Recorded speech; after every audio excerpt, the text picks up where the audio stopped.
Hello, it's William here, back from church. It's a Sunday, but I am not really today the servant of God Dimitrios because I didn't approach the chalice. So I'm just really William today.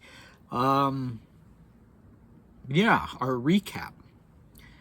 1939. Well, we had from the journalist Fayard for the newspaper Candide, we had some basic facts about the succession situation among the Romanovs, although there was no actual throne. So primarily talking about two branches of the family, the Vladimirovichi and then the Pavlovichi, Dmitri and Maria's branch of the family. And this interesting comment that among the emigration, Dmitri and Andrei were considered the smart ones and the ones who were in tune with current events and the ones who were men of character, interestingly enough. In 1915, we had our last day in Usovo before going, not the last day for January 1915, but the last day before one of Dmitri's much anticipated trips to Moscow. He loved going to Moscow, and so he was excited about that. He was not necessarily anticipating seeing Balashova, the ballerina who was ghosting him, and it seems like now we are not going to have any more, while he's in Moscow, about books or chess. Those things are on hold until he gets back to Usovo. He will be a very busy boy in Moscow for the next, I think, 4 days. Our cast today, we have Nikolai Johnson, the personal aide, private secretary to Grand Duke Michael. We have a playwright named Istomin. We have Maria, not present but mentioned. And then we have, I promised, actresses galore, and that promise will be fulfilled, but we also have actors galore. We have the entire huge cast of a particular play that Dmitri is going to. So let's get started. The date is the 24th of January, or on the new calendar, the 6th of February. The location is Moscow, the Metropole Hotel, room number 2. I should have looked actually to see if the last time Dmitri stayed at the Metropole, if it was also room number 2. Was it 6? I don't know, but maybe 2 was the Royal Suite. I'll have to check that because I'm curious. Okay, the weather report, it was clear and sunny, but very cold. This is the coldest temperature that I've seen so far. So 8 degrees below freezing. I believe that's on the Rumer scale. Okay, here we go. I got up around 8:30. I slept badly. I couldn't fall asleep. I took a bath in the morning, then had coffee with GM, and around 10 o'clock we took our horses in tandem to Pavshino to catch the 11:27 train. It was a little late, so we got to the hotel at 1 o'clock and had lunch at the Metropole upon our arrival. Cook came and sat down with us for a minute. The death of his brother in combat has had a profound effect on him. I went to Auntie's at 2 o'clock. They were showing her military rescue dogs, and the demonstration was very successful. I was home at 5 o'clock. On the way, I stopped by the National in the hope of finding Johnson, but he wasn't in. I dined à deux with Johnson at the Metropole at 8 o'clock. He himself came to me at 7:30. Then I went to the Mali Theater to see the Sisters Kedrova by Istomin. A splendid and touching play. I went on stage and spoke with the whole cast. They were amazingly kind to me. I had supper at the Metropole with Johnson. GM left for Petrograd at 8:30 to pick Maria up. So GM wasn't involved in this supper or dinner or this theater evening. Okay, so we start out with not sleeping well, maybe just excited about going to Moscow. Took a bath in the morning. He usually writes about it when he takes a bath, and he doesn't seem to really have been bathing much in, there goes my dog, while he's in Usovo. Maybe just doesn't see the need. It would be interesting to know how often people did bathe back then. I would think probably like once a week. You know, people took bath on Saturdays, that old cliche, took baths on Saturdays so that they would be at their freshest when they went to church on Sunday. Anyway, when he was a child, when he was an adolescent, it was determined for him when he would take a bath, and it seems to have been about once a week. But then if you remember the 1921 diaries, when he had his trip with Coco Chanel, he was taking a bath every day because he was out playing golf. Whether that was strenuous or not, I don't know, but that's what he was doing. All right, the insomnia problem showing itself here. Horses in tandem, I'm honestly not sure what is meant by that. They didn't take the troika this time anyway. Tandem, I think, is always two, right?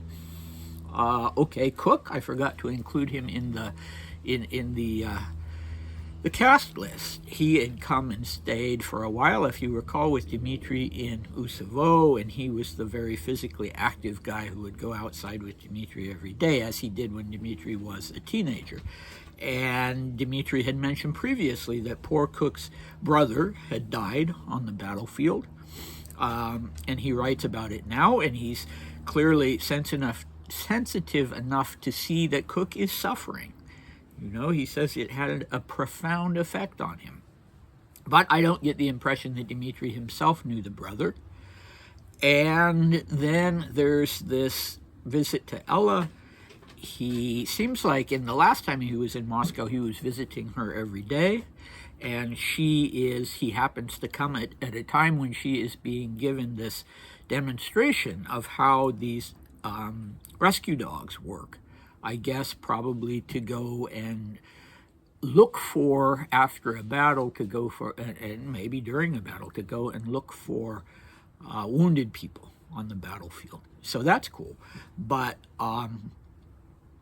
Dmitri, well, actually, I wonder what kind of dogs they were. I wonder if they were German Shepherds. Anyway, Dmitri doesn't say anything that he has any compunctions. He maybe wouldn't write about it if he did, but he doesn't mention anything about, yeah, I should be on duty too. Here's poor Cook's brother dying. Here are these dogs that are going to be on the battlefield, and I'm not on the battlefield. And yeah, no comment there. No comment there. We can't really read anything into that, I guess. Okay, then he goes to see Johnson. Johnson's not home, but they get together again very soon. Johnson comes to him then for dinner. Doesn't sound like it was necessarily a thing that was arranged. And so I don't know that much about Johnson. What I do have is that he was a sort of private secretary, and you can correct me if I'm wrong on that, but apparently he was a civilian. And where was Michael at this time? Well, I know he participated in this very bloody Carpathian campaign that was going on in January 1915. But was he there at that time? I just can't remember whether he turns up in the 1915 diaries or not. Anyway, Brasova is turning up very soon, and Johnson will be sort of, I don't know if a go-between is the right word, but Johnson and Brasova are apparently together in Moscow. I mean, not together as a couple, but since Johnson is attached to her husband's service, he seems to be present and maybe helping her out, and not keeping Dmitri at bay. Far from it. They seem to be friends themselves. Okay, the play. It's not in the Western repertoire, I guess, because I had to Google it in Russian, in Cyrillic, in order to find it. It is a play in 4 acts. It premiered in 1914. I don't know what it's about. I didn't find that, but Dmitri tells us that it's a touching play. and splendidly performed, or I don't know when he says it's splendid and touching, if he means, well, it sounds more like not splendidly performed, but a really good play, and touching in some way. So we get a little emotional content from him there. He's touched by this play, as he is clearly by Cook's suffering over the death of his brother. Okay, so this, if he went on stage, well, he did go on stage after the play. There was a cast that was huge, 41 people. When I read through, it's really cool because on this Russian site where I found the play, they actually have the complete 1915 cast list, and it's 41 people. And it seems to be divided fairly evenly between men and women. I'm trying to think if I know of any other plays that had that kind of cast. I mean, that's huge. This was a big production. But the minute I went to this Russian website, I saw something that made me go, aha, because it's a picture of one of the main actresses, a woman by the name of Yelizaveta Ivanovna Timme. You know, obviously a name of German origin. In Russian, it's actually spelled T-I-M-E, so it looks like time. But it wasn't time, it was Timme. Timme. So, yeah, why did that make me say, aha? Well, because she was one of Dmitri's actresses. Clearly not at this time. He doesn't single her out. He doesn't talk about her. I don't know that they were a couple. It'll be interesting to see if she's mentioned, because I couldn't make everything out. Now I have the transcript done by my Russian friends of the 1915 diaries, but these are particularly difficult to read because he was writing in pencil and very densely, and so we'll see if I don't know if Timme will show up again or not. I just remember that in his diaries for 1917, he hears this rumor that she has gotten married to all people to Alexander Kerensky, the head of the provisional government. And he's upset by that rumor. He obviously had no notion of marrying her himself, but he says, you know, sort of uniquely for Dmitri, he says, this was a woman that I could just reveal my entire soul to, pour out my soul to, and she was important to him, obviously. And she ended up staying. She ended up living out her days in the Soviet Union as an actress. She must have been big, because I also was able to find and purchase one of these postcards of her. They have the same one in this Russian website. And mine was sent to me from Israel. It was shipped from Israel.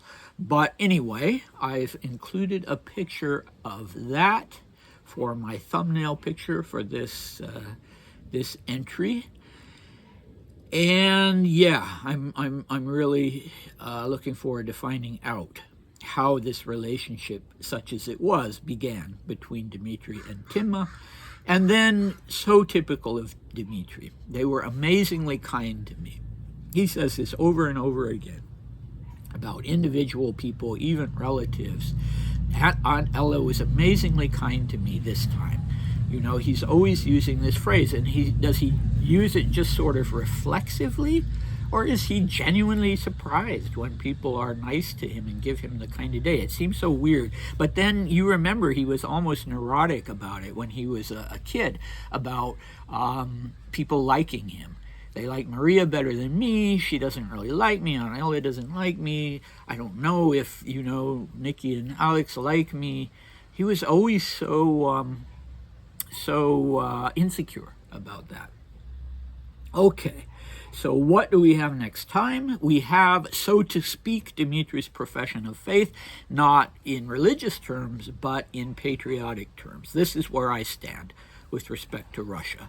Very interesting. Very, you know, sort of touchingly expressed by him. And we have some of the details of the offer that the Nazis made to young Vladimir Kirillich. So really the heart of the interview. And believe me, you'll want to come back for that, and you will very definitely also want to come back for the next 1915 video, because all kinds of things are going to be going on for Dmitri's first full day in Moscow. He will visit a friend who's in end-stage cancer, terminal cancer, in an actual cancer facility. Dmitri will go and visit this man. He will have what he calls a very interesting conversation with Ella, and I find it interesting to do as well. She makes a request of him, and that's quite interesting. And we will have Countess Brasova's first appearance, the first of many appearances that she will make in the 1915 diary entry. There has been speculation about whether she and Dmitri were lovers, and so, we will begin to unfold that. So come back, please, for both of those episodes, both of those installments. I think you'll enjoy them both and learn things from them, as have I. So I hope to see you next time. Bye.